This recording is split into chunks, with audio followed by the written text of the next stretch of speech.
लोकाभिरामम श्रीरामम भूयो भूयो नमाम्यहम्।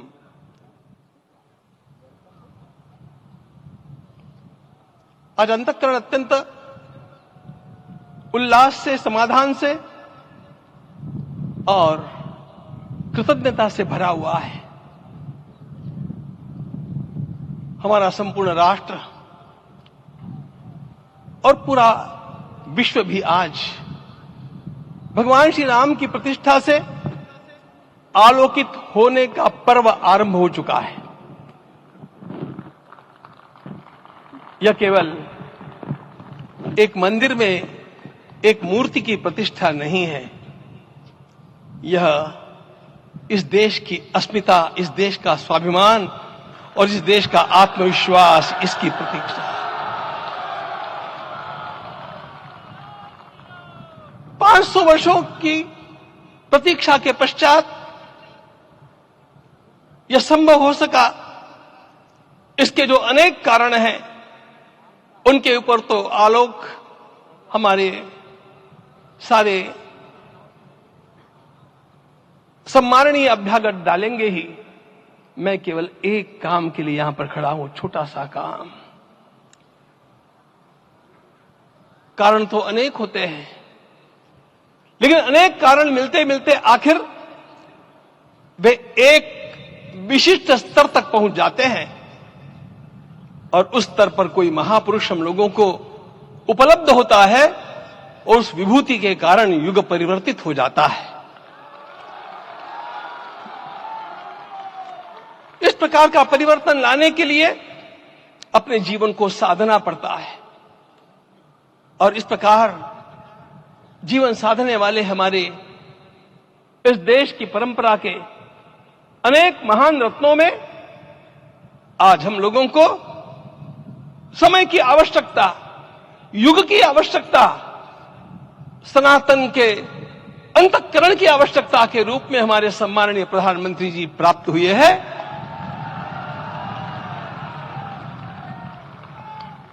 यह केवल इस देश का नहीं, यह संपूर्ण विश्व का सौभाग्य है कि आज एक ऐसा राजदर्शी हम लोगों को प्राप्त हुआ।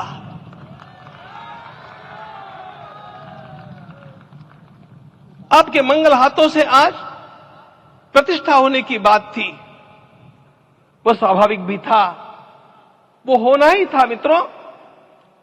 लेकिन मुझे इस बात का आश्चर्य हुआ जब मुझे लगभग 20 दिन पूर्व समाचार मिले कि माननीय प्रधानमंत्री जी को इस प्रतिष्ठा के लिए स्वयं अपने लिए क्या क्या अनुष्ठान करके सिद्ध करना चाहिए, स्वयं को उसकी नियमावली आप लिख करके भेजें।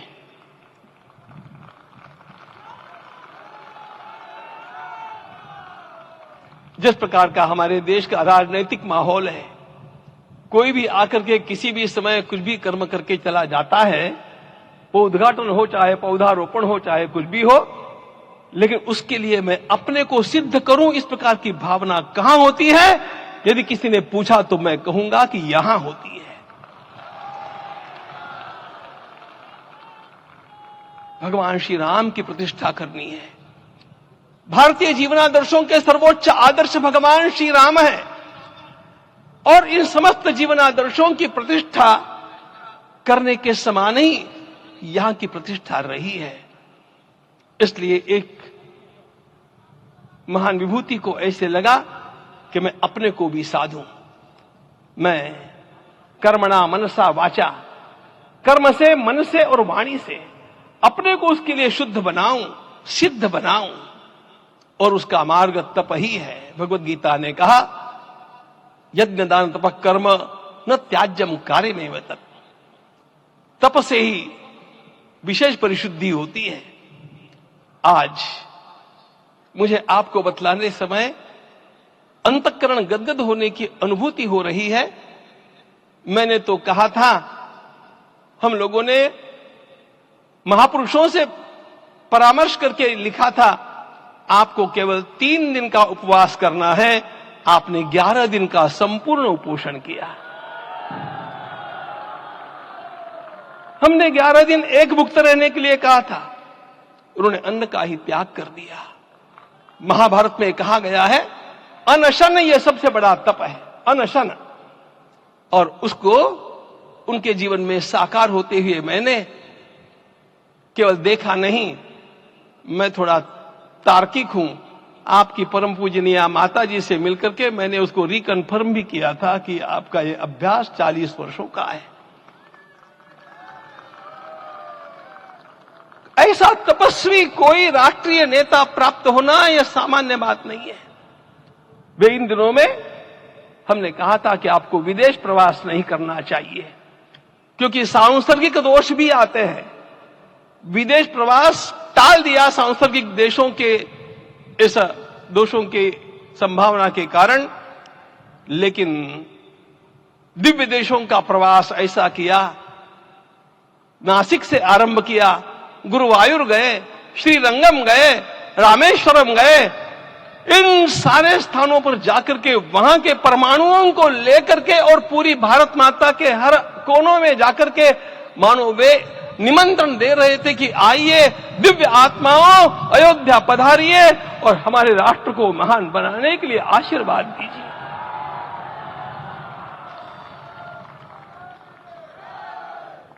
हमने केवल कहा था 3 दिनों तक आपको भूमि शयन करना चाहिए। 11 दिनों से आप भूमि शयन कर रहे हैं। इस कड़कड़ाती ठंड में इस प्रकार का शयन करना, मित्रों, ब्रह्मा जी ने सृष्टि को निर्माण किया। उस समय उन्होंने एक शब्द को सुना था। भारत की संस्कृति का सबसे मूल शब्द है तप तप इति। हमारे पूज्य गुरुदेव के गुरुदेव परम गुरु कहा करते थे, कांची के परमाचार्य जी महाराज, तपश्चर। मैं जब भी उनसे मिलता था वे कहते थे तपश्चर।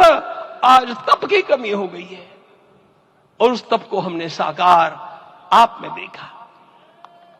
मुझे इस परंपरा को देखते हुए केवल एक राजा याद आता है जिसमें यह सब कुछ था, और उस राजा का नाम छत्रपति शिवाजी महाराज। छत्रपति शिवाजी महाराज। मित्रों, लोगों को पता नहीं है शायद,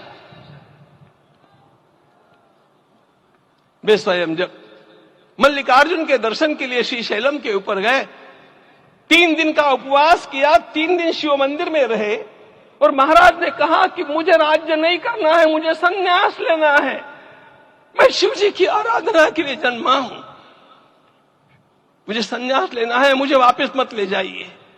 इतिहास का वो बड़ा विलक्षण प्रसंग है। उस प्रसंग में उनके सारे ज्येष्ठ मंत्रियों ने उनको समझाया और लौटा करके लाया कि यह भी आपका कार्य भगवत सेवा ही है। आज हम लोगों को उसी प्रकार के एक महापुरुष ऐसे प्राप्त हुए हैं जिसको भगवती जगदम्बा ने स्वयं हिमालय से लौटा करके भेज दिया कि जाओ भारत माता की सेवा करो। तुम्हें भारत माता की सेवा करनी है। मैं अपने को कभी श्रद्धा रखने के बारे में भावुक नहीं पाता हूं, लेकिन कुछ स्थान ऐसे होते हैं जहां पर आदर के साथ अपना मस्तक अपने आप झुक जाता है।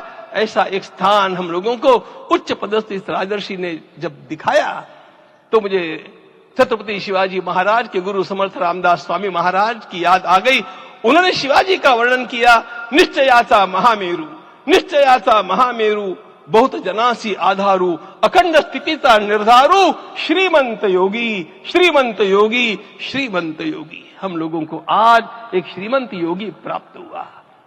आज मैं यहां पर केवल इसलिए खड़ा हूं कि इतने तपस्या के पश्चात इन सारे महात्माओं की अनुमति लेकर के और उनके आशीर्वाद लेकर के उनका यह तप पूर्ण करने के लिए, उसकी सांगता के लिए उनको चरणामृत दिया जा रहा है। आप सबकी सहमति हो तो आप सब लोग ओंकार का घोष करके मुझे सहमति दें।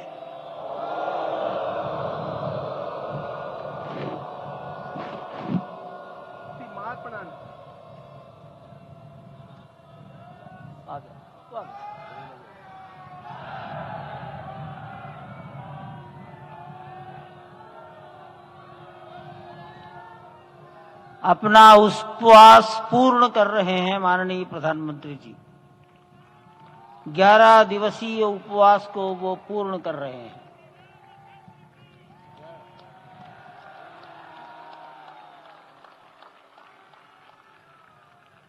मैं श्री राम जन्मभूमि तीर्थ क्षेत्र के अध्यक्ष पूज्य महंत नृत्य गोपाल दास जी महाराज, मणिराम छावनी अयोध्या के श्री महंत के चरणों में निवेदन करता हूं आशीर्वचन के लिए।